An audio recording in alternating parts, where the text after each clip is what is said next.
السلام علیکم ورحمۃ اللہ وبرکاتہ۔ امید کرتا ہوں کہ آپ حضرات خیر و عافیت سے ہوں گے۔ آج کے اس ویڈیو میں اللہ کے ایک مشہور پیغمبر حضرت نوح علیہ السلام کا واقعہ پیش کروں گا، جنہوں نے اپنی قوم کو 950 سال تک اللہ کے وحدانیت کی دعوت دی، لیکن ان کی قوم کے چند لوگوں کے علاوہ سارے لوگوں نے اس دعوت کا انکار کر دیا۔ اللہ تبارک و تعالیٰ نے حضرت نوح علیہ السلام کا تذکرہ قرآن کریم کے 11ویں پارہ سورہ یونس، سورہ ہود اور 29ویں پارہ سورہ نوح میں ذکر کیا ہے۔ حضرت نوح علیہ السلام کا واقعہ۔ حضرت نوح علیہ السلام کا تذکرہ قرآن مجید میں 42 جگہ آیا ہے۔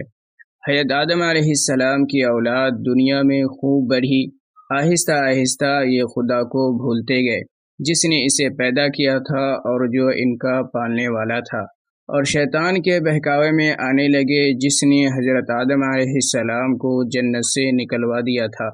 شیطان کے بہکاوے میں آ کر یہ لوگ بت، آگ اور سورج کو پوجنے لگے اور ایک خدا کے بجائے مٹی اور پتھر کے بہت سے خدا بنا لیے۔ اپنا خدا بناتے اور پھر ان سے مانگتے، حالانکہ یہ مٹی اور پتھر کے خدا اپنے لیے کچھ نہ کر سکتے تھے تو ان کے لیے کیا کرتے۔ اللہ تعالیٰ جو اپنے بندوں سے بڑی محبت رکھتا ہے، اس کو یہ کبھی گوارا نہیں کہ اس کے بندے شیطان کے بہکاوے میں آ کر اللہ کے علاوہ کسی اور کی عبادت کرنے لگے اور اس کی سزا میں مرنے کے بعد دوزخ میں جلے۔ اللہ پاک نے حضرت نوح علیہ السلام کو اپنا نبی بنا کر بھیجا۔ اس زمانے میں لوگوں کی عمر بہت زیادہ ہوا کرتی تھی۔ حضرت نوح علیہ السلام 950 سال تک اپنی قوم میں وعظ کرتے رہے کہ اے لوگو، صرف ایک اللہ کی عبادت کرو اور میرا کہنا مانو، وہ تمہارے گناہ بخش دے گا۔ لیکن لوگوں نے حضرت نوح علیہ السلام کی باتوں کو نہ مانا اور اپنے کانوں میں انگلیاں ڈال لی اور کپڑے اوڑھ لیے تاکہ حضرت نوح علیہ السلام کی آواز کانوں تک نہ پہنچے۔ حضرت نوح علیہ السلام ہمت نہ ہارے، وہ برابر سمجھاتے اور کہتے رہے، اے لوگو، اللہ سے معافی مانگو، وہ بڑا معاف کرنے والا ہے۔ وہ تم پر آسمان سے بارش برسائے گا تاکہ تم خوب اناج پیدا کر سکو اور اس کے ذریعے سے بڑے بڑے باغ پیدا کر دے گا، ان میں نہریں پیدا کر دے گا، تمہیں مال و دولت دے گا اور بیٹے عطا کرے گا۔ تمہیں کیا ہو گیا ہے کہ تم خدا کو نہیں مانتے، حالانکہ اس نے آسمان بنائے، چاند اور سورج بنائے۔ اسی نے تم کو مٹی سے پیدا کیا اور پھر اسی مٹی میں ایک دن تم مل جاؤ گے اور پھر قیامت کے دن اسی مٹی سے دوبارہ زندہ کر دے گا۔ لیکن لوگوں نے اپنے بتوں کو نہیں چھوڑا اور حضرت نوح علیہ السلام سے کہنے لگے کہ ہم اپنے بتوں کو ہرگز نہ چھوڑیں گے، ہم تو تم کو اپنے جیسا اور جھوٹا آدمی سمجھتے ہیں، تمہارا کہنا صرف چند غریب لوگوں نے مانا ہے۔ اس پر حضرت نوح علیہ السلام نے کہا، اے میری قوم، میں تم کو جو نصیحت کرتا ہوں اس کے بدلے میں تم سے کوئی مال و دولت نہیں چاہتا، اور جو غریب آدمی مسلمان ہوئے ہیں اور اللہ پر ایمان لائے ہیں، ان کو میں اپنے پاس سے تمہارے کہنے سے نہیں نکالوں گا۔ اگر میں ان کو اپنے پاس سے نکال دوں گا تو خدا تعالیٰ کے عذاب سے مجھے کون بچائے گا؟ اگر میں ایسا کروں گا تو بہت ناانصافی ہو جائے گی۔ ان کی قوم کے لوگوں نے کہا، اے نوح علیہ السلام، تم نے ہم سے جھگڑا بہت کر لیا، اگر تم سچے ہو تو جس عذاب سے تم ہم کو ڈراتے ہو وہ لے آؤ۔ حضرت نوح علیہ السلام نے کہا، جب اللہ پاک چاہیں گے عذاب لے آئیں گے۔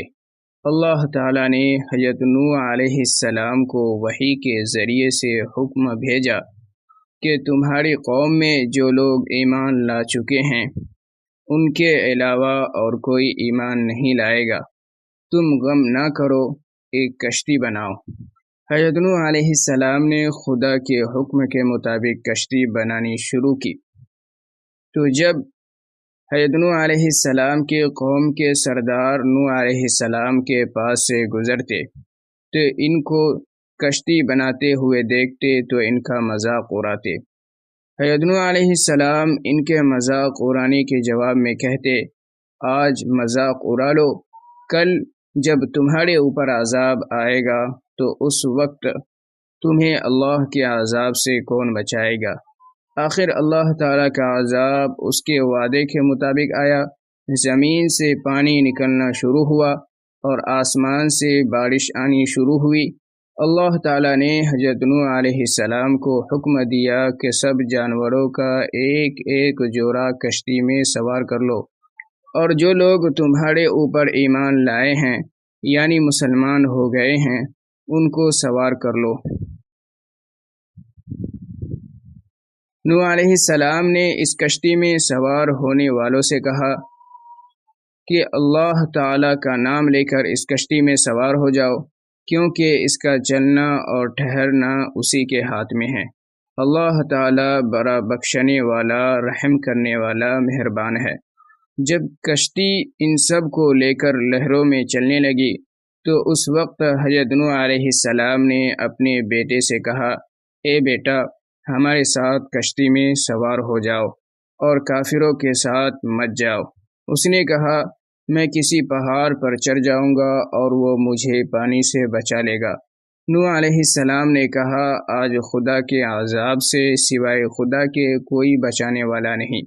اتنے میں دونوں کے درمیان ایک پانی کی لہر اٹھی اور وہ ڈوب گیا۔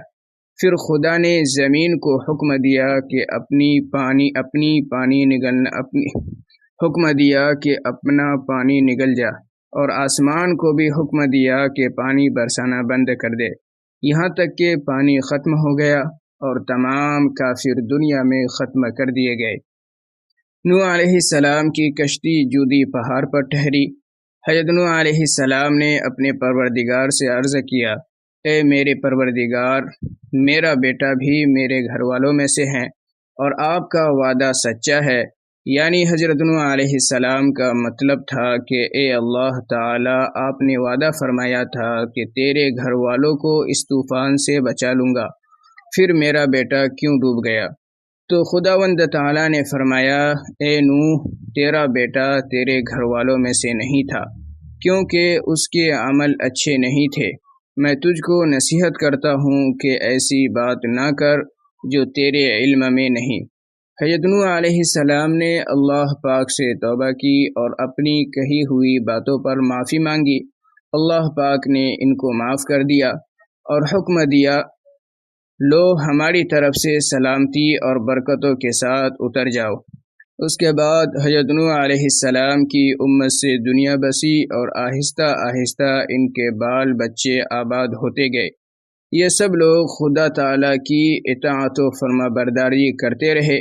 زمانہ گزرتا گیا اور آہستہ آہستہ شیطان نے پھر بہکانا شروع کیا، تو یہ لوگ خداوند تعالیٰ کو بھولنے لگے۔ حضرت نوح علیہ السلام جو اللہ تعالیٰ کے اتنے بڑے پیغمبر تھے، اپنے بیٹے کو اس کے برے کاموں کی وجہ سے اللہ تعالیٰ کے عذاب سے نہ بچا سکے۔ اس طرح اگر ہمارے ماں باپ اللہ تعالیٰ کے کتنے ہی بڑے ولی کیوں نہ ہو، اگر ہمارے عمل اچھے نہ ہو تو وہ ہم کو اللہ تعالیٰ کے عذاب سے نہ بچا سکیں گے۔ ہم کو اپنے بزرگوں کے نیک عمل کا سہارا نہیں لینا چاہیے، بلکہ اللہ اور اس کے رسول صلی اللہ علیہ وسلم کے بتائے ہوئے کاموں پر عمل کر کے نیک بننا چاہیے۔